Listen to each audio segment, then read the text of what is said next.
வீக்கெண்டில் கேள்வி கேட்கறதுக்கு வாய்ப்பு இருக்குது. ஏன்னா பிரஜன் இமேஜ் டேமேஜ் ஆகக்கூடாதுன்னு ஆப்வியஸாக அவங்க வந்து பிரஜனை வெளில எடுத்ததே.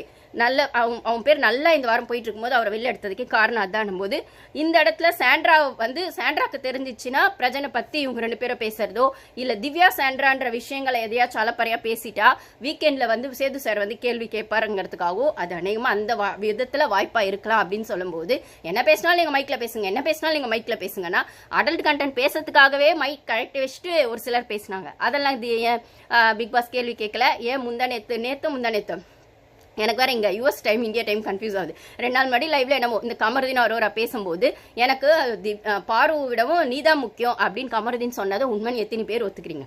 அப்போ வந்து மைக்கை வேணும்னே தள்ளி வச்சுட்டு அரோராவும் பேசியிருப்பாங்க. அப்பெல்லாம் பிக் பாஸ் ஏன் குரல் கொடுக்கல? அப்போ வந்து லிவிங் ஏரியாவுக்கு வாங்கன்னு சொல்லி கூட கமருதீனை பிக் பாஸ் கூப்பிட்டுருப்பாங்க. அப்போ என்ன கமருதீன் மட்டுமா நான் வர வேணாமா பிக் பாஸ்ன்னு வந்து அரோரா கேட்டிருப்பாங்க. அப்போ என்ன இது என்னது இலவசம் இப்போ என்னமோ ஒன்று கேட்டிருப்பாரு.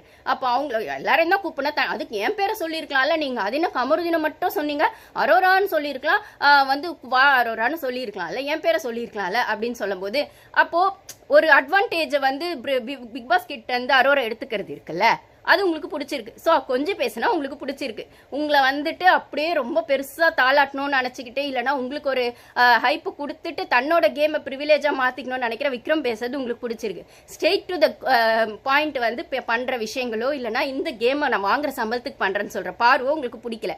அதனால அவரோட விஷயங்கள் ரா அண்ட் ரியலாக எல்லாத்தையும் எடுத்து வைக்கிறீங்கன்னும் போது உங்களோட நேர்மைக்கு ரொம்ப பாராட்டு தான் பிக் பாஸ். அதே நேர்மை இங்கே எல்லாருக்கிட்டே நாங்கள் இதுக்கு நான் திருப்பி பாருக்கு வக்காலத்தில் வாங்கல, திருப்பி பாரு பண்ணுற தப்பை பேசுங்க, தப்பை நான் தான் பேசுறேனே.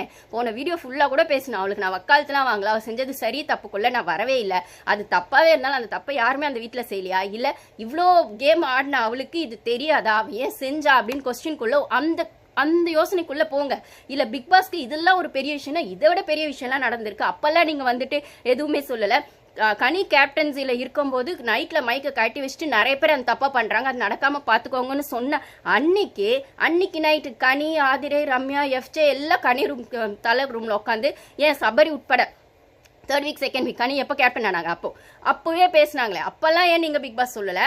அப்போ வந்து நைட் 10 மணிக்கு மேலே வந்துட்டு பேசினா நீங்கள் கண்டுக்கலாம் அப்படின்னு சொன்னால் இங்கே கமருதீனும் பாருவும் பேசினது அது ஆஃப்டர் 3-4 தான் இருக்கும், மிட் நைட்டுக்கு அப்புறம் தான், ஏர்லி மார்னிங்ஸில் தான் இருக்கும்.